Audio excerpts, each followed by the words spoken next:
Okay, hello there. I think this is working. I think we're live. Hi, everyone. Thank you for tuning in and being here today. It's Sam with another Friday video for you. If you didn't already know, I am here with author Carla Hoch to talk about her book, Fight Right, which is a very helpful resource for writers about how to write believable fight scenes. I read this recently and found a lot Oh, of value. yay, good. Yeah, I have it here and was able to talk to Good. Carla. Hi, Carla. Thanks for being here today. Thank you so much for having me on. Sure thing. I'll let her tell you more about Fight Right, the book and the blog, in just a little bit. Okay. But for now, I'm very grateful that Carla has agreed to be with you here today and answer some of our questions. So, as always, I have some questions prepared, and I'm looking forward to it because I've interviewed authors on here, and Carla is an author, but not a fiction author like some of us. At least not primarily. She's Not primarily, right? written well. Yes. I might ask about that later, but Okay. written a resource for writers that's basically nonfiction about how to write fight scenes well. So it'll be Right. so I've changed up the questions somewhat based on the content, but it'll be just full conversation about writing about punching, all that, Yeah. all the above. So Yeah. but for anyone listening at home, let's make it an interactive discussion. If you're watching this today, if you're a fan, a reader, a fighter yourself, an aspiring author, whatever, any or all the above, then post your questions in the chat too. We want to hear from you too. So okay. If you have a question about writing fight scenes, put it in there. This is free, Yes. free help, free mentor session. Absolutely. Yeah. Questions about fight scenes, even if it's as specific as you want to get. That's fine. We'll Absolutely. You have the expert here today. Okay. Well, we'll start off easy. For those who aren't familiar, Carla, can you give us a quick overview of Fight Right? What does the book cover? How would it help writers? That kind of thing. Why should a writer read this book? Sure. Fight Right is a book that helps writers write fight scenes, action, and violence. So it's not just a matter of, well, I don't specifically have a fight scene in my book. If you have an injury, if you have any type of action sequence, if any type of weaponry is used, even if it's not used in the course of a fight, even if you're just picking it up and handling it, it's going to be a really helpful book. It was originally published with Writer's Digest, which is now Penguin Random House. So you may see it with either one, but the cover will absolutely be the same. It is divided into 5 separate categories, like a title fight and MMA. The first category just talks about the craft of writing fight scenes and things you need to think about before you even jump into writing your fight scene. The second one, oh gosh, I'm wondering if I'm getting them out of order now. Okay. Oh, the second round is about being human and all the things that we bring to the table when we fight, for the simple fact that we are human. And it absolutely does make a difference. It talks a little bit about biology, psychology. It talks a bit about women fighting, which is a pet peeve I have. You can find books written on how women fight, and I can summarize it in one chapter because I am a female fighter. Round 3 is about different fighting styles. And I actually have a little primer, I don't know, a list of different fighting styles. I think they were kind of the top 20 in the US, not necessarily the world, but it gives you a little short synopsis of what each one is basically about and how you might be able to use them for your fight scene. For example, if you have a character that is in a wheelchair, what is a great fighting style for that character? Round 4, it also talks about, that is where you're going to learn about, yes, how to punch, why your character should not just go around punching things barehanded. It talks a little bit about fighting on the ground, street fights, and psychological warfare. And I actually have a section 2 on the legalities of fighting on the street. One of my close friends is a black belt and also a lawyer. And so he helped me write that chapter. Round 4 is about weaponry. So it's just, a rough overview of different weaponry. If you are looking for super, super specifics, things on guns and, tiny little details, this isn't it. This is going to give you a big, broad overview. So, you can find out what you don't know. Round 5 is about injuries all the way to the point of death. I go through different parts of the body and how they are injured in different manners of fighting. And I also go through the stages of death. And there are actual stages of death. It's not just a here, gone, and as well as decomposition. So it's a pretty big overview as a whole. So you don't have to go out there and, find a book on injuries, on shooting on knives. And there's actually a section too. I get a lot of question about blades, and the way I talk about blades in the book has to do with the shape of the blade.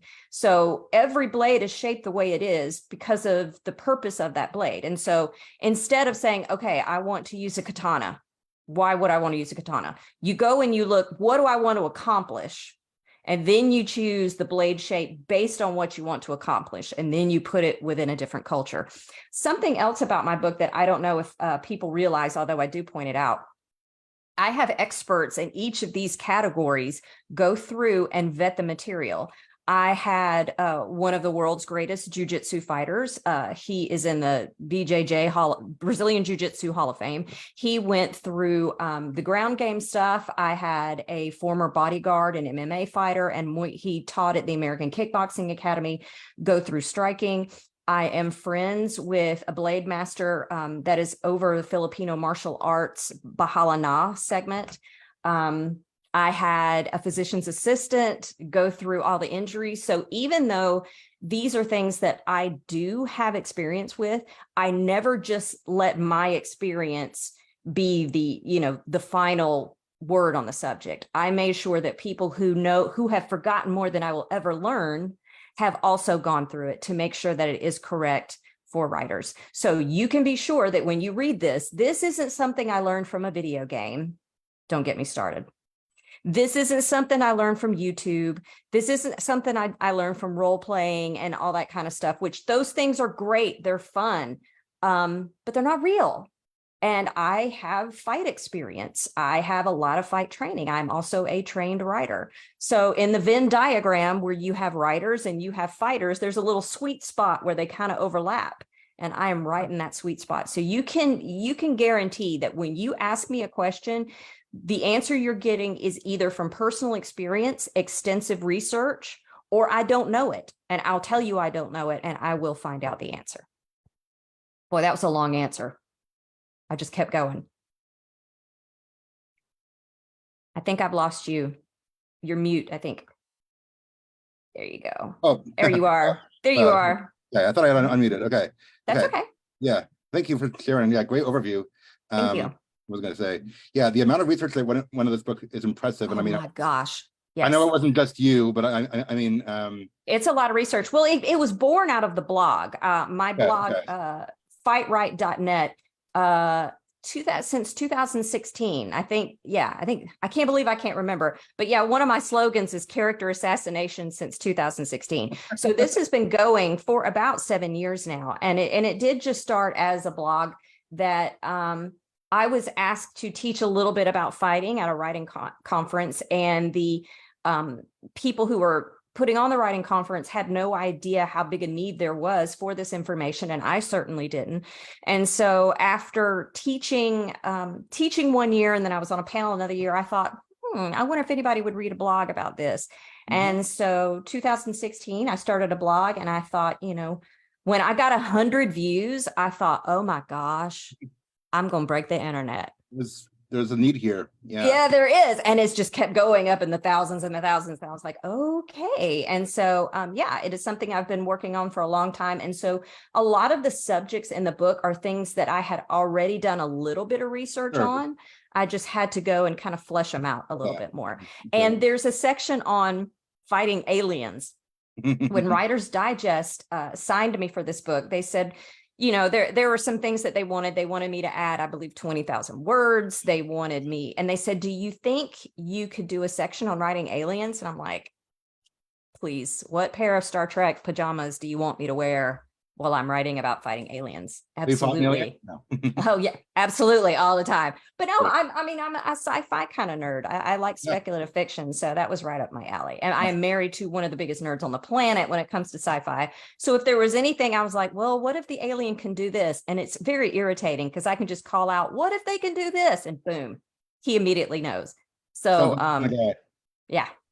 That's awesome. I'll ask you more about that in a little bit, and I will ask you for your origin story about how you got involved. But I just wanted to say to everyone at home, having read the book and just heard the explanation, I mean, any serious writer knows how important research is, and I mean, I probably don't know enough of it. A lot of us probably have not done enough of it. But for someone like me, who is a writer writing about superheroes and fist fights, but Right. spoiler warning, I have not been in that many fist fights in my life. Right. And I'm glad. Yeah, I'm thankful. and not with Good. this up close. Yeah. Yeah. So I'm like, I've even had like my beta reader circle or my writers group, and actually my wife is one of the ones who is better with the real world details than I am, and she's said things like this doesn't work like that, or like that's not how injuries work, and I'm like, I don't know, I read comic books and watch. That's right. That's right. Right. So for those who want to be serious about writing fight scenes, this book and blog and Carla herself are great resources. So I've Thank helped you. people.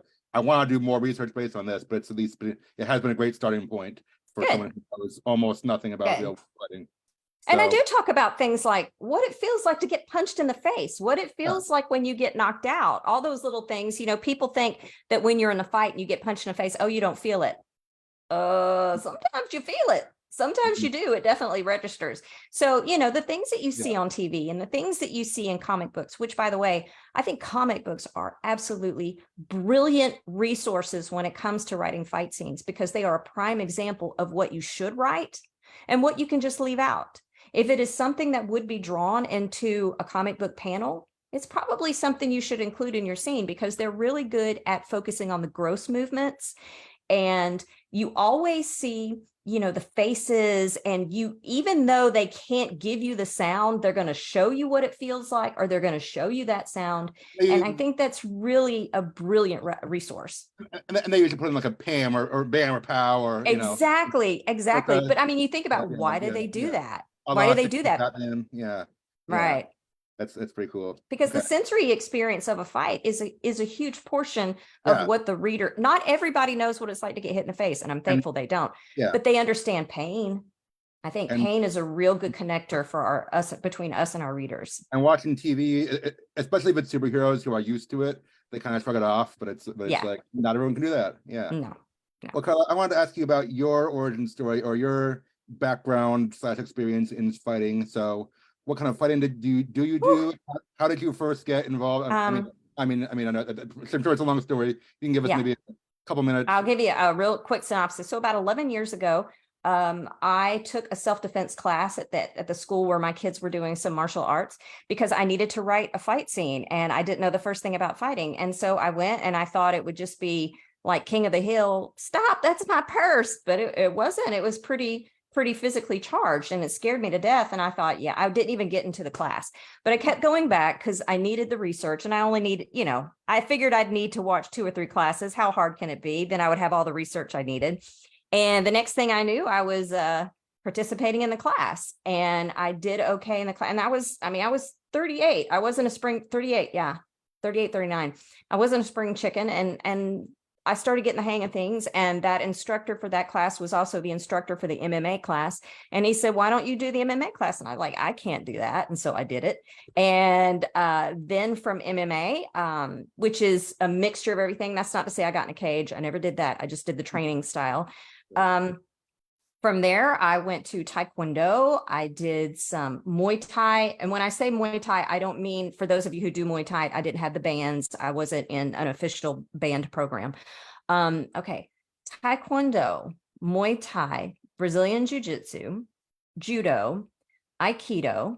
I picked up some Filipino martial arts. I picked up a little bit of street defense, which is self-defense with guns and knives. I feel like I'm forgetting something. Kind of like 7 so far. 7. Oh, okay. I named Aikido. I also have Iaido, which is the katana portion of Aikido, and a tiny, I call it kind of fu. I can't say I've done actual kung fu, but yeah, I think that's getting pretty close to it. I'll probably remember something else in the course of this, but it's something I really, really enjoy. And, hey, if I find a Groupon for 3 months of Aikido for $20, guess what? I'm there. I love it. I love martial arts. I absolutely do. so you weren't originally planning to, pursue this long term. It sounds like, Oh, no, no, but no, no, no, no. you must have found something you fell in love with. I did. I connected with it very much. I really did. It really sucked me in. I had always been an athlete since childhood, but it was mainly, I did year-round sports in college with intramurals, but running is where what really stuck, because it was the easiest thing for me. No matter where you are, you can go out and go running. But I had injured my back, and it was getting harder and harder to run without pain.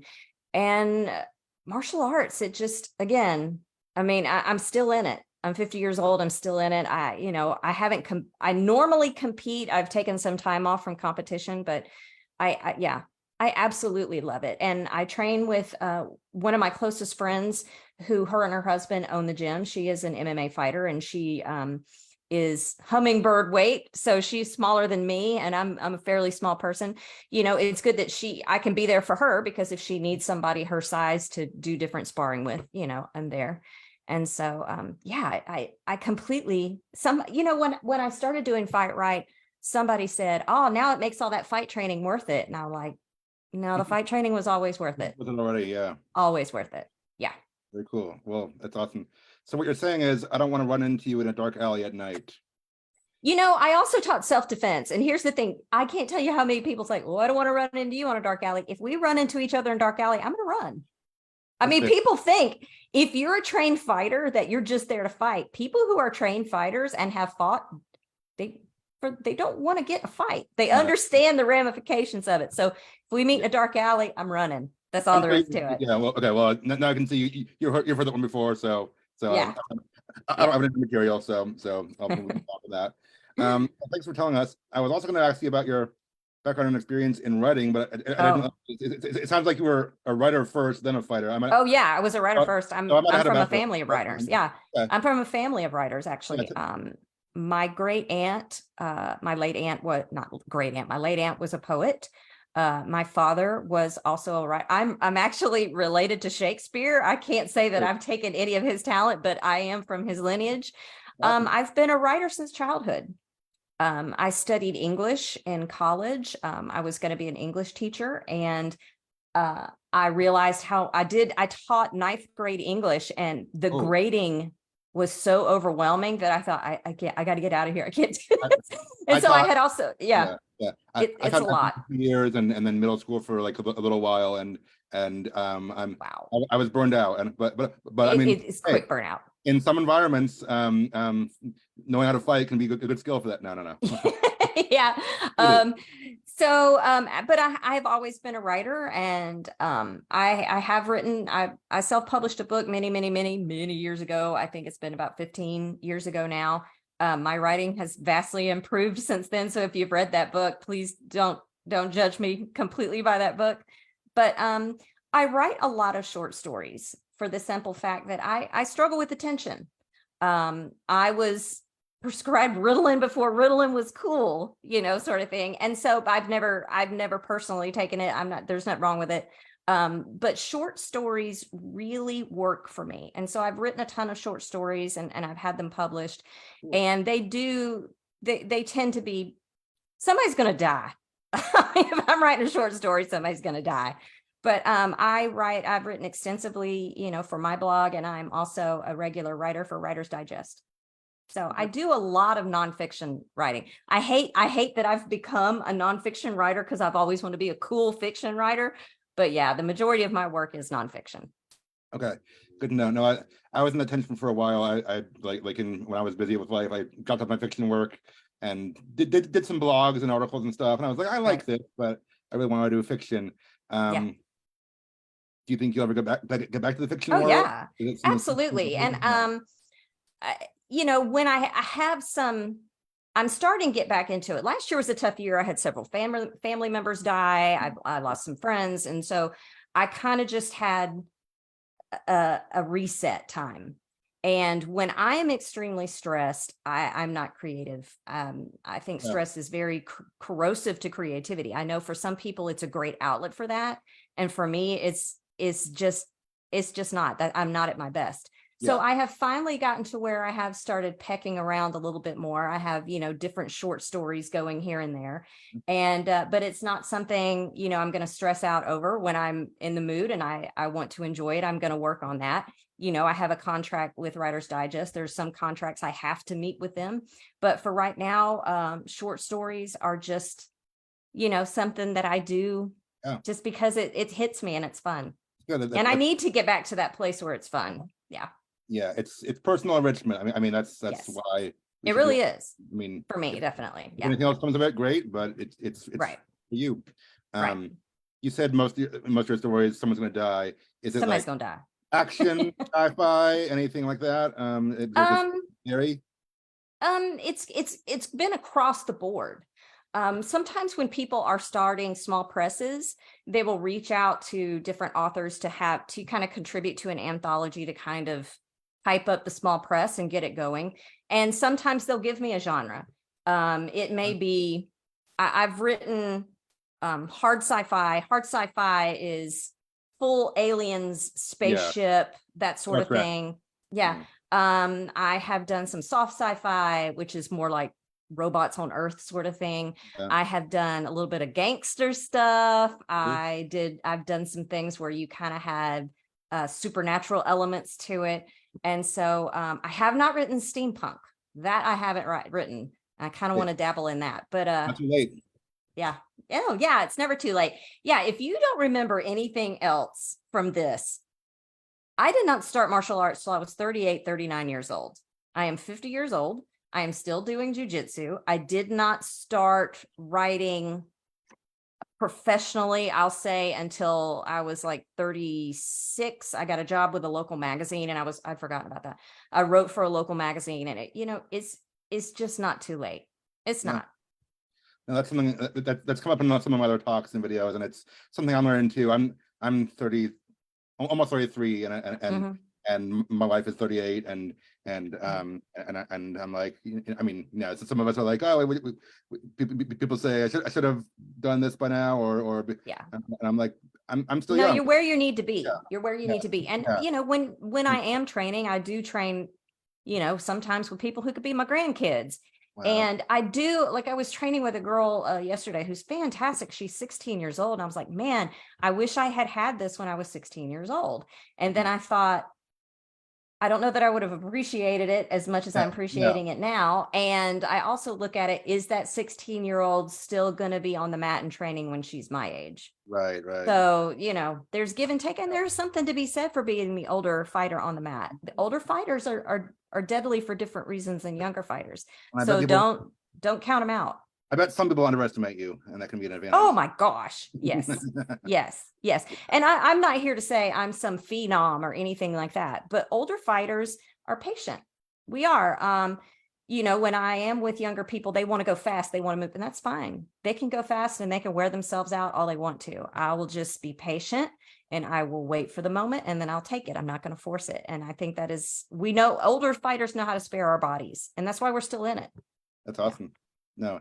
Yeah, we're all on a journey. I mean, fighting or writing or anything. I mean, yeah, absolutely. I said before, I'm early 30s. I'm not published yet, but I'm working towards it. Some people are like, I have all these books already, and I'm like, everyone's on the journey. It doesn't happen overnight. You're doing no, it doesn't. Everybody's on their own. That's right. They're on their own road. Well, that's a good reminder for all of us. Kathy put in the comments, sci-fi with a heart. That's Kathy Hinkle. I think you might know. Oh, I love her. Yes, I know her. She actually told me about your book first, and then I also found yours, which is great. But I have got to say, the people that have read my book have been so incredibly generous and gracious to me about the book. First of all, if you've read the book and you've wanted to reach out to me, do it. There is a she's not scary, I promise. No, please, I'm the least, when you meet me, I am the least intimidating person on the planet. You can reach out to me through the blog. There's a contact form. It goes to a single email address that only things from the site goes to that email address. I've had people reach out to me on Instagram. And I take appointments. If I'm not busy, I'm happy to do appointments, and I can talk to you about price and all that and how much you need and all that good stuff. So feel free to reach out to me. anytime. If I am at a conference where you are and you happen to not be in my class, walk up to me and grab me, pull me aside and say, you know what, I couldn't take your class. I couldn't get an appointment with you, but can you, of course I'll help. I challenge you to find somebody that I said, I can't help you. I won't help you. Not going to happen. Okay. That's very generous. Thank you. And yeah, and just, yeah, I can testify, just chatting with you on Instagram and arranging Oh, it sure. was, yeah. It's funny because people are like, would you be willing to do an interview? And I'm like, would you be willing to interview me? Of course. I'm always happy to do that. We're all helping each other out, so that's awesome. So yeah, definitely reach out to Carla. Anyone watching, post your questions and comments in the comments here. So I have more questions, but I'm just reminding them, ask questions even now while we're on Absolutely. Absolutely. on the video. Okay, I was going to ask you, do you have a favorite fight scene in a book or movie, like a famous one that people would know? There are two movies that I really, really love for fight scenes. One, Crouching Tiger, Hidden Dragon. Dear heavens, you could not kill anybody in a more beautiful way. It is just visually a beautiful movie, and it is, the blade work is just beautiful. It's absolutely beautiful. That is one of my favorites. John Wick is one of my favorites. And both of those movies are very good examples of realistic fighting, not authentic writing. And I think that's very important. I think people want authenticity so much in their fight scene, and they don't realize that real fights on the street aren't long. They're not terribly exciting, but you can do what's realistic. And I think that's what readers and viewers definitely want more. John Wick, obviously you can't get hit by a car 5 times and keep coming unless you're John Wick, Keanu Reeves. But I actually interviewed one of his trainers for another magazine. I write for a jiu-jitsu magazine on occasion. And I interviewed his trainer, who is Higan Machado. It's spelled Rigan, but it's Portuguese, so it's Higan. He has trained, oh my gosh, Scarlett Johansson, John Wick, the guy who, bless his heart, I can't remember his name, who played Black Panther. Oh yes, Chadwick Boseman. So if anybody is in a major fight scene that has to do with any type of grappling, they're gonna go meet him. Awesome. And yeah, and so I know what John Wick, I know what Keanu Reeves went through, and he's doing all his stunts that he can legally do. So I don't think the car scenes are his, but I mean, the judo he does is legit judo. The blade work he does, and I think I can't remember if it's the second, I think it's the second one that has a lot of heavy blade work. Absolutely beautiful. So those two are definitely my favorites. And I watched one not too long ago. I can't remember the name of it, that I thought, wow, that is really, really good for fight scenes, but it was kind of gnarly. Maybe in the course of this, I'll remember the name of it. Okay. Similar question. Is there a fictional character you'd love to spar with, and why? Oh, John Wick. John Wick. Yes. Yes. I want to do jujitsu with Keanu Reeves so bad. I can't stand it. I can't stand it because he is such a decent, kind person. You see all these pictures of him just on the subway somewhere, like a regular person giving his seat to someone, and he's literally that person. That is actually who he is. He is one of, when I started writing for the jiu-jitsu magazine, it's called Rolling Times. They said, do you have, what is your fantasy interview? And before they even stopped, I'm like, Keanu Reeves. That's my fantasy, Keanu Reeves. It's never too late. One day, maybe. Oh, please. Maybe when I teach in New York this year, I'm going to be on the subway looking for him. Okay. Kathy asked, what is the weirdest question anyone has asked you? Like, that's the question that's funny. I think it's going to, well, first of all, I have to say that a lot of times I'll get questions on how to kill people. And I'm always like, I'm afraid I'm going to end up testifying in court about something one day because of the questions I get asked, or on a true crime documentary. And then he called this writer and found out how to kill his wife. I'm like, oh my gosh. But one of the ones that just tickled me wasn't just the question, but also who it was from. Kristen Stifel. If y'all know Kristen Stifel, make sure it's Kristen Stifel, right? She asked me about a perineum stab. And for those who don't know, a perineum is a place in your undercarriage between your legs. And she wanted to know, what that was, if it was an actual thing. And I'm like, oh, it's an actual thing. I learned the technique in Filipino martial arts, and John Wick does it in the first or second John Wick. I think it's the second John Wick, when he is fighting with Cassius on the subway, and they have a knife fight, and John Wick goes to a knee and he stabs straight up. And it seems like it was blocked, but that's a bad one. That's a bad one. And it is one technique that I like to use when I did knife sparring, which I didn't get to do a ton of it. It was mainly just technique in class. But if I wanted a fighter to go up on his toes, I would go for that. And that's something advice that I give writers. If you want to get a target that's not open, go to another target that will open the original target. For example, if a fighter is keeping his chin down, and you need to get underneath to the jugular, go for the stomach, because our initial reaction is to go like that. And that's not, you're trained to stop that reaction. The actual reaction is more like you drop your weight down like this so that you keep your chin down. But that's not our normal biological reaction. Our normal biological reaction is to cover it and lean forward. Well, what does that do? That opens the jugular. So if you can't get to what you want, go to another target that will open up what you're originally aiming for. And hey, let's say you go for the stomach and you hit the stomach. Hey, score. That may be all you need to do.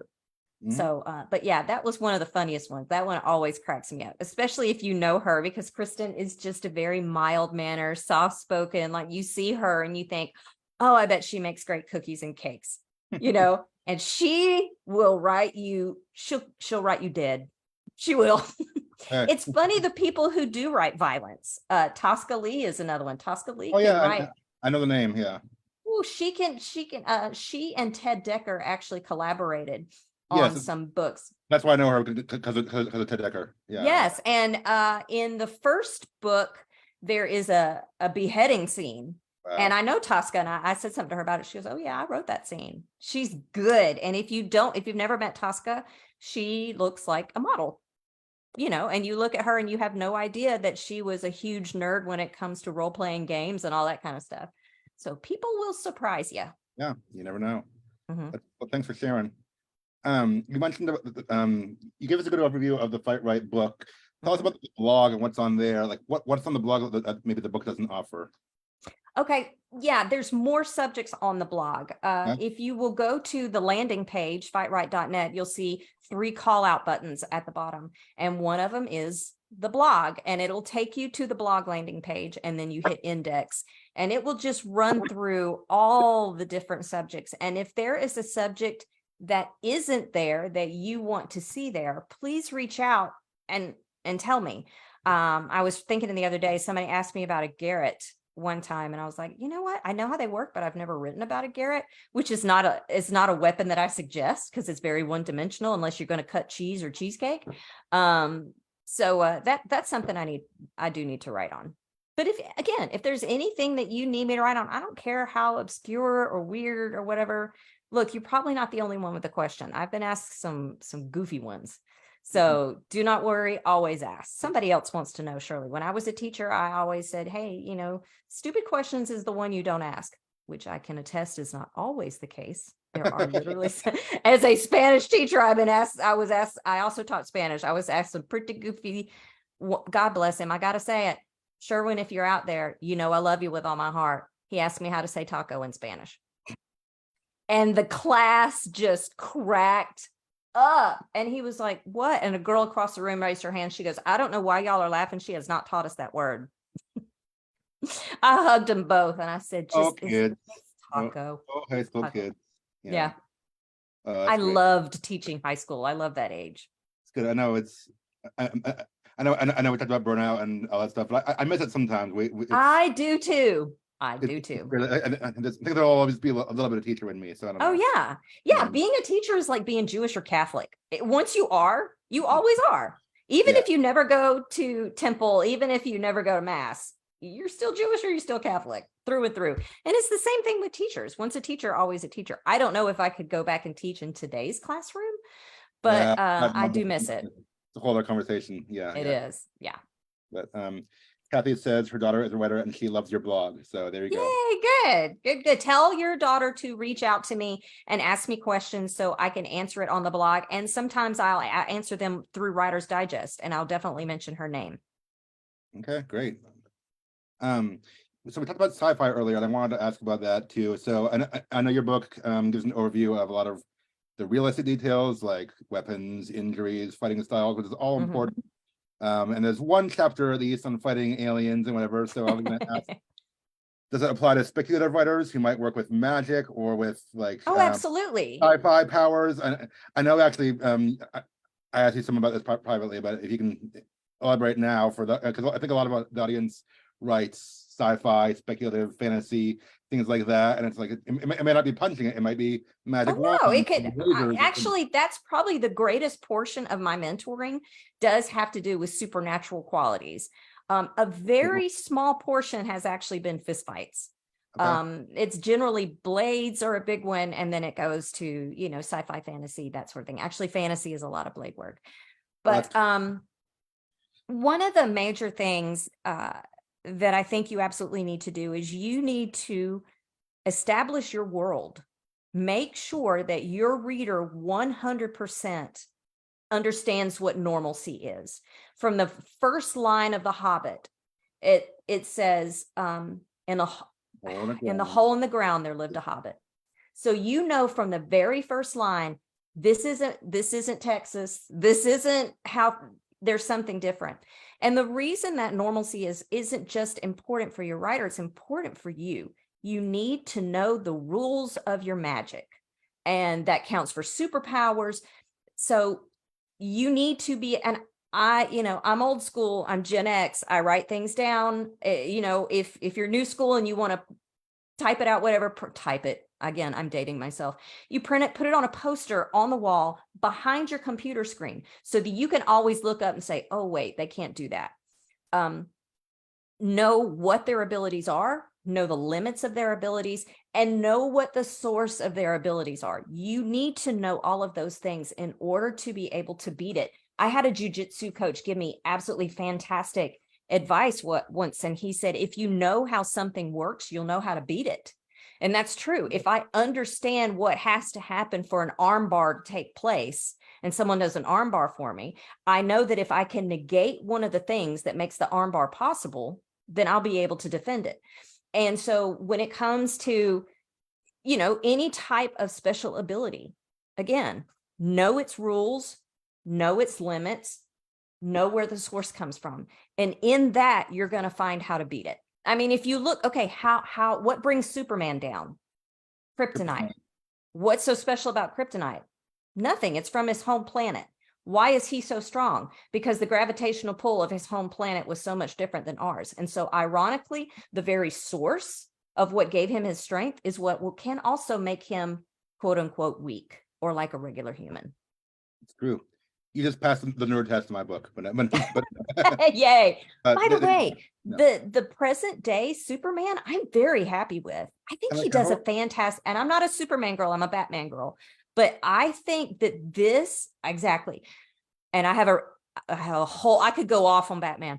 I love him, but I think one of the things I really like about this Superman is the thing that I didn't. One of the reasons I was never a Superman fan is he just wasn't attainable. I could never be that perfect. I could be a Batman, but I could never be a Superman. And this modern interpretation of Superman is more real. You see his childhood. Movies. Yeah. And what I really love about Superman is when you do look at his childhood and they had scenes of him in the classroom and where he would get sensory overload. And I'm like, okay, Superman's on the spectrum. Obviously, he gets it. So it was little things like that I'm like, gosh, I appreciate this. Finally, a backstory that we can all hold on to. That has always been there. Yeah. That backstory's always been there. It's just not what's presented. So I love that. I could go off on a tangent because I'm a big superhero fan too, but I mean, Superman is hard to do well because you either he's too perfect and one-dimensional, or they go the opposite Right. direction and make him dark, and that kind of compromises Right. on who he is. Right. It does. I really liked him. If you haven't watched it, there's a show on the CW, Superman and Lois, right now. Oh, okay. It's Superman as a family man. He has a wife and two boys. Is it And the old Superman and Lois that's reimagined, or is it? no, it's a new one. It's Okay. a new one. I really Okay. like the guy from there too. And well, Okay. as a young dad, and Mhm. watching Superman be a young dad, I'm like, this is cool. I like it. Yeah. So Yeah. that's my plug. I think that one also humanizes him well and shows his Right. family side. Anyway, speaking of And you which, know what? I am not a big DC fan. I'm more of a Marvel, X-Men, love X-Men and that sort of thing. Mhm. But what was that DC movie that ended up being like 4 hours long when it was uncut? I forget the guy who did it. Was it the Batman? Because No. It's the one that they had all the different characters together. The Snyder cut of the Justice League. Okay. It was Justice League, the director's cut. I actually watched that whole thing. And Mhm. if a movie's going to get me for more than 2 hours, it's going to have to earn it. Yeah. And I was like, okay. And I'm not an Avengers person. I don't like the Avengers personally. It's too much. It's not realistic enough for me. But yeah, I thought that Zack Snyder, I thought that was really good. I thought he did a good job. Yeah, the fans will laud you for saying that. So yeah, good. Speaking of realism and family life and things like that, I was asking you, what else occupies you during the day? I know you're a wife and a mom. Do you have a day job, or do you kind of do this? This is my day job. This is my day job. I've thankfully, again, I'm 50, so I've kind of done work throughout my life and kind of sort of in retirement. So I'm a full-time writer, and when I'm not doing martial arts, I am hanging out. I'm a homebody. I'm hanging out with my kids. I am reading, which I'm reading right now. What is the? I think it's called The Passage, and I can't remember the name of that writer. And it's a long one too. I was going to ask you what you're reading today. Yeah, that's good. Yeah. Yeah, The Passage. I can't think of the author of it, but it is really good. It's been really good so far. Is that like sci-fi? Yes, I think it's going to be kind of a dystopian situation. I think that's what it's heading toward. And I haven't read up on it because I don't want to know how it turns, but there is sort of a pandemic situation, and they recruit some prisoners on death row to kind of test out some things. I just looked it up. Is it Justin Cronin? Yes. Okay. Yes. Yeah. I'm enjoying it. So far, I'm enjoying it. Great. I hadn't heard of it. I mean, there's lots of good stuff out there I haven't gotten to yet. Oh, but it sounds good. Yeah. Okay. Cool. Well, hey, it's awesome to be able to do what you love full time. I'm very thankful. A lot of us are on that journey. We're not there yet, and obviously you didn't get there at my age or whatever. But no. That's no. When I was your age, I was hit deep in diapers. I have twins, and oh wow, it's tough. Yeah, it's tough. I have one. I mean, he's 2.5 now, so we're almost past diapers. But it's been It's work. It's work. It's work, and the brunt of that falls on my wife, who's the real superhero here. So yeah. Okay, great. Okay, I was gonna you talk about what you're reading. What's one key piece of writing advice you can offer that most writers may not know? Again, I mean, it could be about fighting, could be about anything.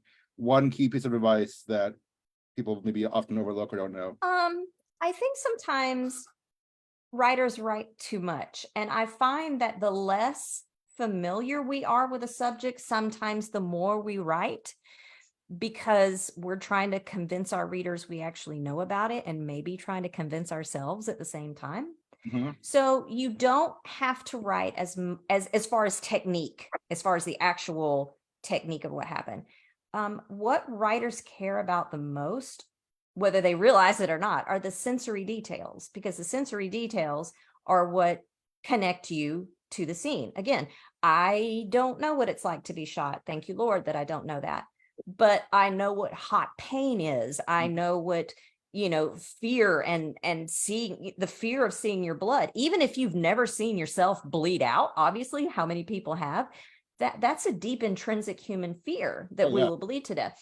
And so you can really connect with your readers like that. The book Fight Club, Chuck Palahniuk is an absolutely he's a master when it comes to sensory details. And when I said, we don't talk about Fight Club. Sorry, go ahead. No, but you're right. there is Yeah. no Fight Club. Yeah. But he is so beautiful with sensory details. And it surprises people that I think there's actually only 6 fights in the whole book. And I think there's like 4 scenes, but 6 actual fights. And 2 of them take place at the same time. And they're just a couple sentences. People have this idea that it's going to be this whole page. Mhm. No, Tolkien wrote more about battle and fighting and all that than actually Chuck Palahniuk did. So, Yeah. and also, I guess when, look to the masters. If you want to know how to write a great fight scene, find a writer whose fight scenes you absolutely love and imitate it to the nth degree. And I know people's like, oh, that's plagiarism. No, it's not. Hear me out on this. Whenever I learn a new technique from my coach, when I learned to punch, I watched my coach and I copied him. I copied from the feet up because that's where a punch starts. And I copied him to the point to where I got really proficient. And after I reached some proficiency, that's when my personal style came out. So as a fighter, you emulate your coach until the technique becomes your own. And so if you're really struggling to write a fight scene and you're like, well, I do like how Chuck Palahniuk writes. I do like how Tolkien, Orson Scott Card, how all these people look at what they're doing, look at their pacing, look at the words they use, and try to write it in their voice, just like them. And the more style is not plagiarism. Yeah. No, it's not. And the more you do that, because actually there was a study done in Japan, and if I'm running over time, just say stop talking. I'm okay with that. There was a study done in Japan where they had a group of artists for 1 week. They were working on original paintings. And on day 2, they took half of the artists out and they had them for 2 or 3 days copy great works of art. Nothing on their own. They just copied the great works of art. And then they put them back in the group. And they actually were more creative and accomplished more than the people who had been working on their own stuff their whole time. And the reasoning behind that was when they were copying, let's say, Van Gogh, any of these people, they were allowed to create without the stress of being creative. And they also were, and they were looking at the choices those, different painters made. Why did they use this contrast? Why did they use this subject matter? And so it helped them look at their own work in a new way. And so it's the same thing with a creative endeavor is a creative endeavor, so copy the greats until you are able to make it your own voice. I guess that's probably my best piece of advice, because it is daunting. Yeah. It is daunting to jump into. I know how daunting. That's why I started doing fight training, because I'm like, I don't know how to fight. How am I going to do this? So yeah, and that is fighting and writing have a lot of things in common. Daunting, and that's one of them. Mm-hmm. It's daunting until you do it. Like many things. Right. That's right. Yeah. That's good advice. Thank you. Just real quick, you threw out a few names as examples. Any writers you would recommend to go to for some of the greats when it comes to fight scenes?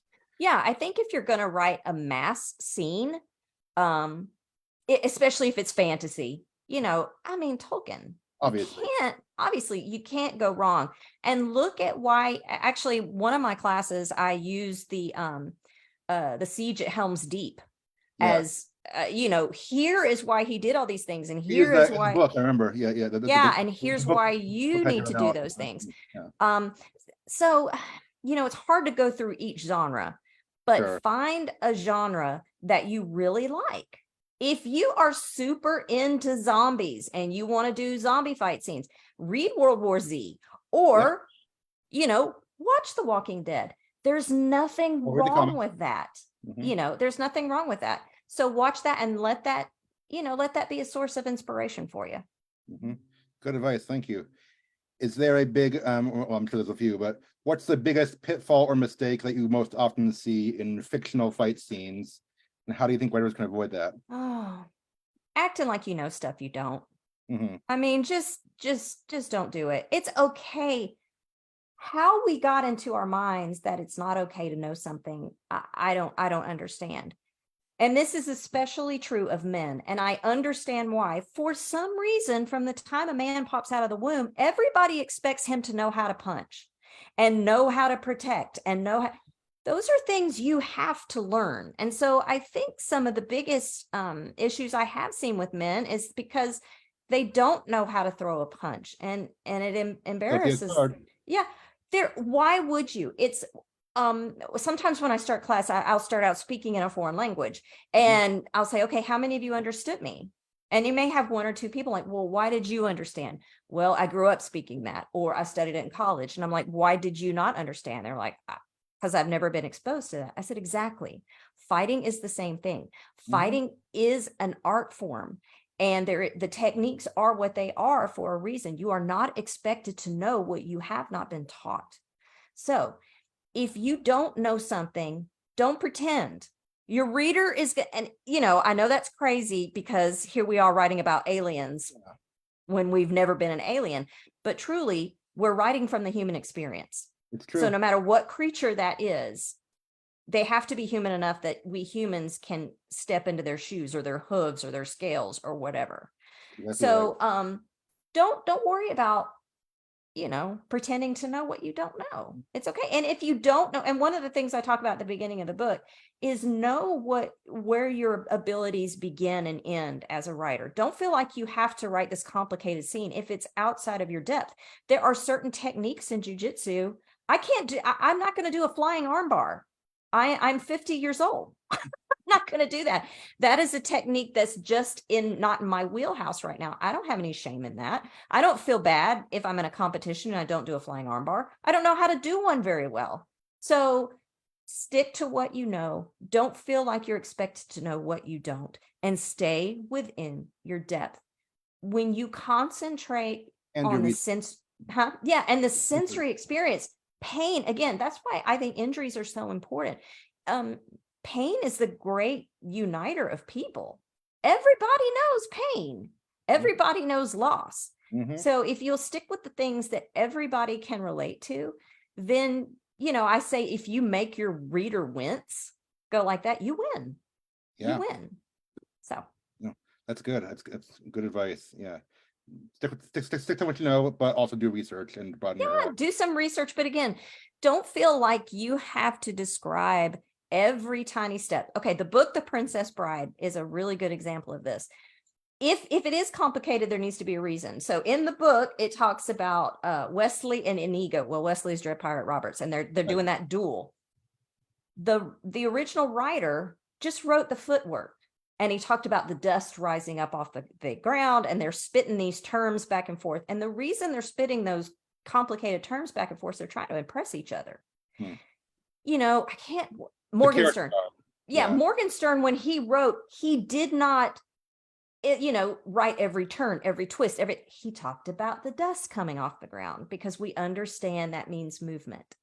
Yeah. So you don't have to write every single thing. I release you of that, promise. No, I've realized that even in some of my previous writing, and I also think I've gotten better over 10 plus years, but I wrote a short story for class one time and people were like, you're describing all the details you don't need to. And I'm like, oh yeah, okay. But that also changes in generation. If you look back at older English literature from the 1800s or early 1900s, they described every pebble on the street. Yeah. And that's because they didn't have TV. Tolkien. Books were their TV. So it's not that you're describing too much. It's just that's your style, and people are so used to fast information now. Writing, different style these days, and most publishers want lower word counts. That's just the way things are trending, I guess. It's sad. Per chapter, they definitely want shorter chapters. Okay. Definitely. But anyway, yeah. So okay, all good advice. I wanted to ask you, what have you done, or what are you doing for self-promotion or engaging your audience? You have a blog?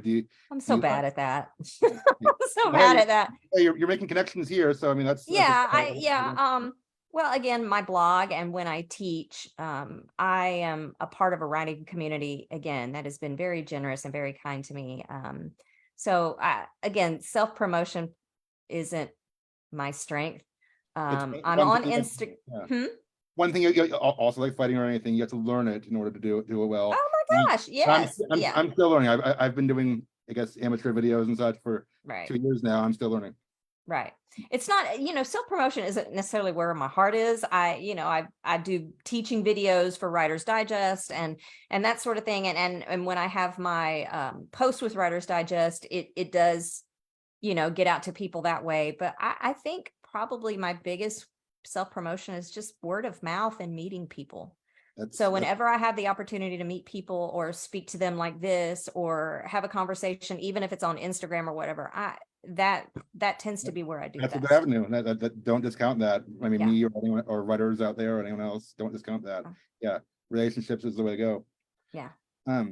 What do you have in the works currently or in the future? Anything? Can we expect your best-selling novel to come out? I have been considering getting all my short stories together and putting them in an anthology because how can you not love short stories? Short story classes, those literature classes in college were always my favorite. Yeah, I would love to do more. I haven't other than a few for class and such, but I love short story. Well, one of my favorite Ray Bradbury books is The Illustrated Man. okay. And it starts out with these two men sitting around a campfire, and one of them is just covered in tattoos. And the tattoos move, and each tattoo is its own story. And I ate that book up. By the way, I think that was written in the late 60s. I think it was written late 60s. And he had interactive TV. He had what do you call it when it's unscripted? Oh, reality. He kind of had a reality television thing in there. He was just so ahead of his time. It's shocking. Yeah, that's really interesting. Yeah, I read a little bit It's a about great book. Well, the great thing about short stories is, okay, let's say that you don't have time to finish the book. You finish the story. Mm-hmm. It's a good thing to do. I'm not at this point that either. Yeah. Okay, very good.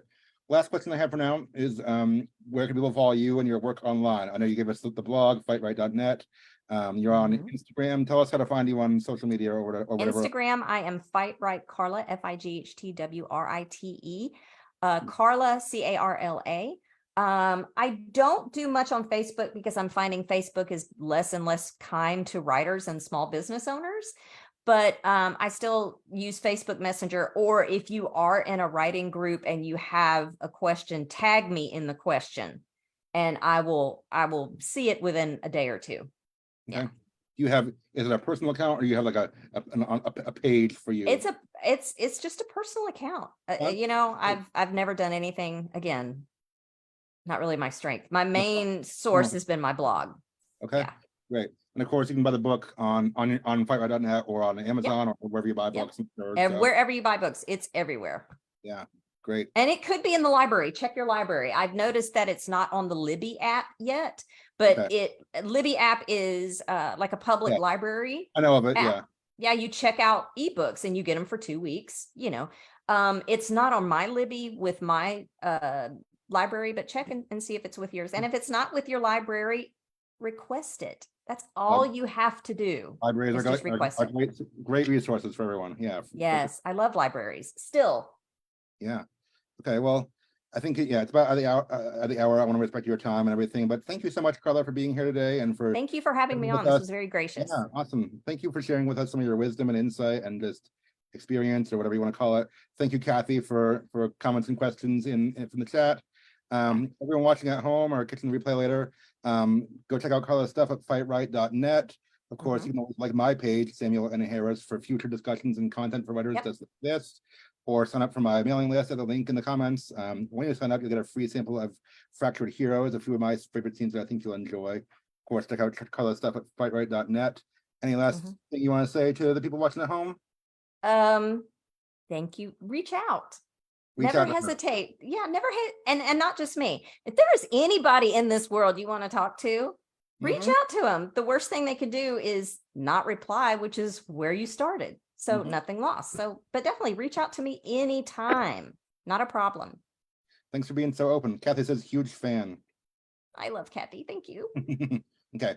Well, thank you everyone for watching today. Thanks, Carla, again, and everyone have a great weekend. Goodbye. Thank you.